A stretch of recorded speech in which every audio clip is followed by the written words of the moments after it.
Bonjour, bonsoir. Bienvenue sur la chaîne de l'immigration et de l'entrepreneuriat. Si c'est la première fois que tu arrives sur cette chaîne, mon nom est Stéphane Chouapi. Ici, nous parlons d'immigration, d'intégration et d'entrepreneuriat parce que nous sommes certains que ce sont des thématiques qui vous permettront non seulement d'immigrer au Canada, mais surtout de prendre votre place ici grâce à l'entrepreneuriat.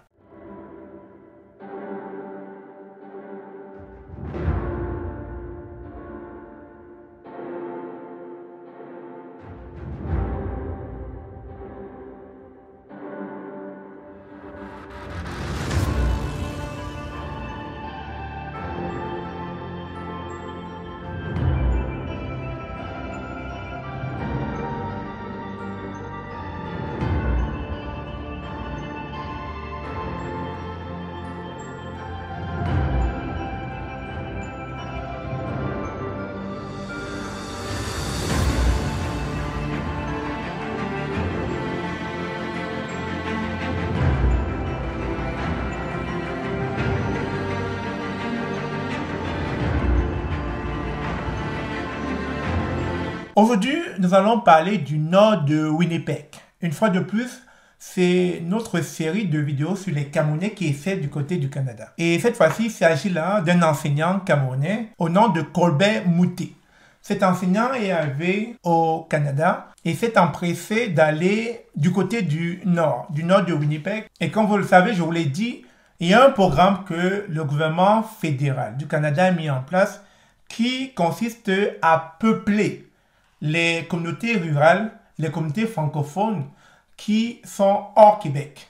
Et ces communautés francophones, très généralement, dans des régions éloignées, etc. Et donc, ces programmes, justement, visent à remplir, à peupler ces régions canadiennes. Et donc, c'est la raison pour laquelle beaucoup d'enseignants, beaucoup d'Africains, de plus en plus, vont se retrouver dans le Grand Nord. Parce qu'il y a quelques années, on parle de 10 à 15 ans, il n'y avait pratiquement pas de Noirs dans le Grand Nord, mais de plus en plus, vous vous rappelez dans une des vidéos à Chisasibi, au Grand Nord où j'étais, vous avez vu, il y a une très forte communauté noire, africaine, qui de plus en plus arrive à prendre leur place auprès des Premières Nations. Et comme vous le constaterez vous-même, dans ce reportage que je vous ferai passer tantôt, vous verrez donc cet enseignant originaire du Cameroun qui a bien pris sa place dans le Grand Nord, mais pas tout seul. Il y a d'autres Africains, d'autres Camerounais qui rappliquent et qui pensent que pour eux, le Grand Nord est le nouvel Eldorado, contrairement aux grandes villes, parce que très souvent, quand on a un boulot dans les grandes villes, il y a trop de compétition et quand vous perdez votre emploi, il est très difficile de rapidement trouver un autre emploi. Alors que du côté du Grand Nord, c'est plus facile.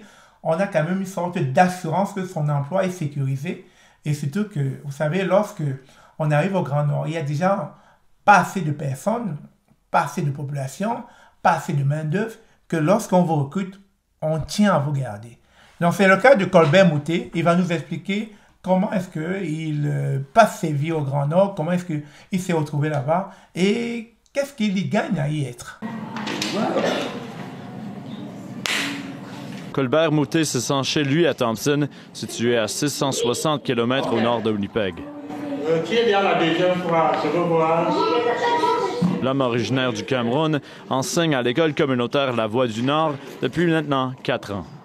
Il est intéressant et réjouissant de pouvoir servir à quelque chose, de pouvoir être utile. Savoir qu'on est en train d'apporter toujours quelque chose de bien à la communauté. Colbert Moutet fait partie d'une communauté en croissance.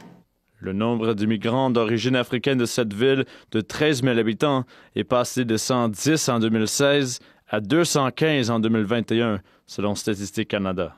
C'est un changement qui est visible au sein de son école, où 6 des 11 enseignants sont venus de l'Afrique.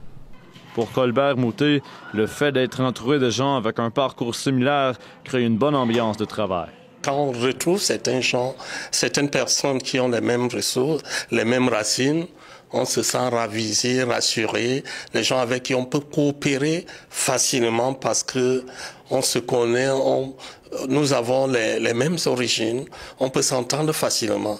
Mais selon la direction de l'école, c'est une transition qui nécessite des ajustements. Mais dans d'autres pays, souvent les élèves sont habitués à rester assis et faire du papier-crayon toute la journée. Alors pour eux, ça, c'est un grand changement parce qu'ici, notre contexte scolaire est différent. Il y a beaucoup de travail d'équipe avec les élèves, de collaboration avec les élèves. Donc, cette approche d'enseignement est un peu plus différente pour eux. Il y a aussi des avantages. Le déménagement au nord permet souvent aux enseignants d'obtenir des contrats permanents, ce qui n'est pas toujours facile ailleurs. Tu as une famille, tu as des enfants, tu dois répondre à leurs besoins, mais tu n'es pas sûr avec un emploi. Puis ici, on a au moins l'opportunité qu'on peut trouver un poste permanent. Et la majorité choisit de rester ici, c'est uniquement pour les postes permanents. Pour que la vie... Mais cette stabilité a un prix. La famille de Birinda Cabagno est restée à Winnipeg. Une séparation difficile. Oui, ça c'est vrai. Ça c'est vraiment un défi. C'est un défi où tu dois rester ici deux fois 3 ou 4 mois ici sans avoir vraiment... Oui, donc loin de ta famille. C'est un défi vraiment, mais des fois les conditions de vie exigent.